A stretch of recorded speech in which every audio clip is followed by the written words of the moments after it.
Respected colleagues and friends, Assalamu alaikum. Allow me to warmly thank the organizers of this important conference for giving me the privilege of being a keynote speaker and addressing you all. For me, it is truly an honor and a pleasure to be a part of the first international conference on business administration. In line with the main theme of the conference, that is changing dynamics of business, I would like to focus on the transformation of workforce due to COVID-19.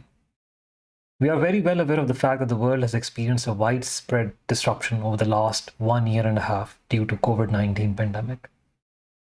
And what we see is that companies are at crossroads.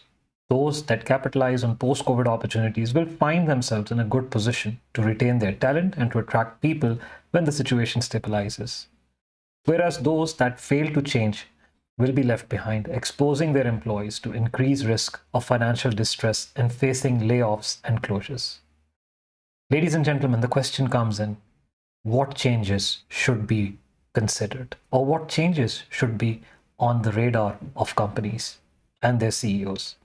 To begin with, I would like to focus on quick reskilling.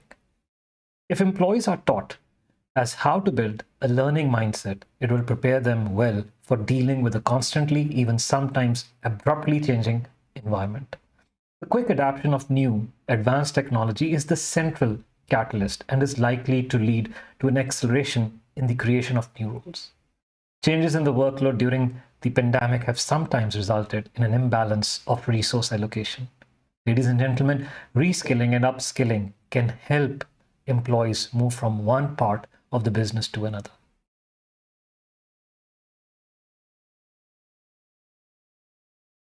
Second point that I would like to highlight is the changing leadership and management competencies.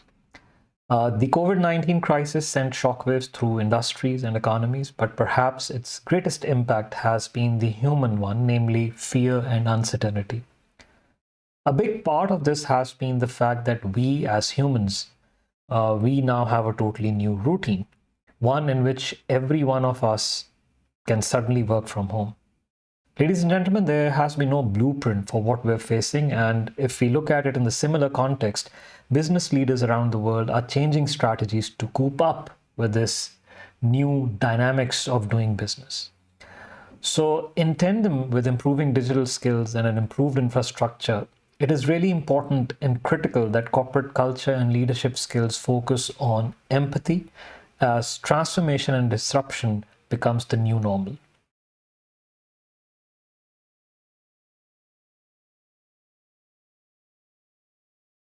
Ladies and gentlemen, the third point that I would like to discuss is a culture of trust, transparency, and openness.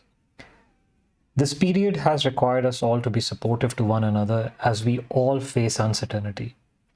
Control has to some extent given way to trust.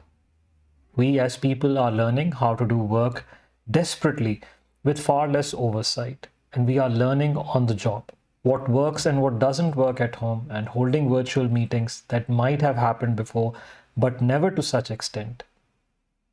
So ironically, in the midst of social distancing, many of us are getting closer. We are building more adaptive teams. We are more consistently in touch with one another, and connection has become a priority in the name of working remotely.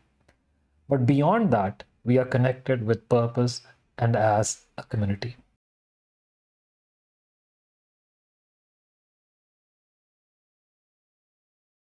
The fourth point that I would like to discuss today is individual and social well-being. The pandemic and lockdown are putting pressure on employees in ways that not only test their well-being and private lives, but also that of our society as a whole.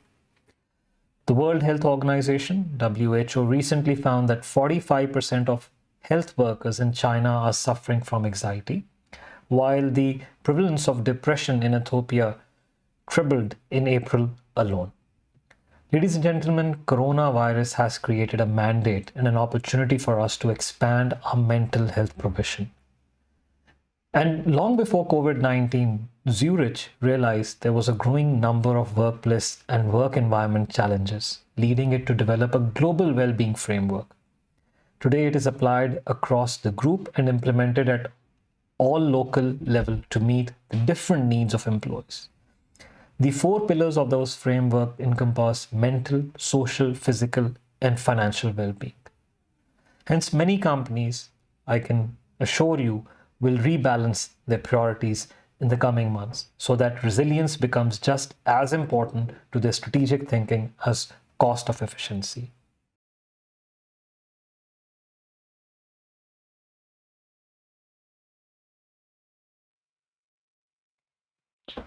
The fifth point that I would like to argue with reference to COVID-19 and transformation of workforce is working in a more agile manner. It is unprecedented to have a large group of people all over the world start working remotely at once.